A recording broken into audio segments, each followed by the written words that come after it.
Hello and welcome back to another video. This problem, firstly, we're going to find the derivative of f of x. I'm going to do that using the product rule. So f of x is equal to x cubed minus x times e to the x.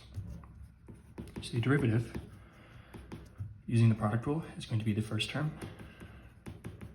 times the derivative of the second term plus the second term times the derivative of the first term. Now, solving for this, we have x cubed minus x times the derivative of e to the x is just e to the x plus e to the x times the derivative of x cubed, power function, so you bring down the exponent, subtract 1 for your new exponent, minus a linear term.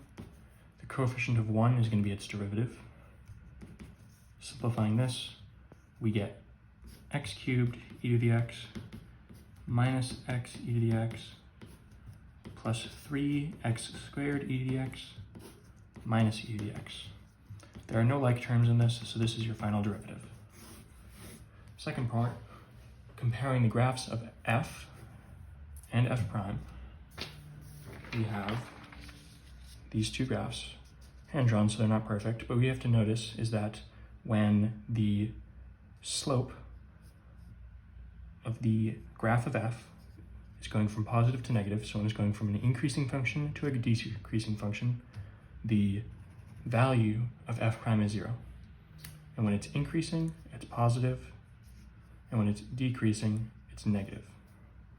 And again, here it goes from decreasing to increasing, so we have another 0. That's just how you know that it is the graph of the proper derivative. Anyways, this is going to be your function, your derivative of your function. As always, thank you for liking and subscribing, and I'll see you in the next video.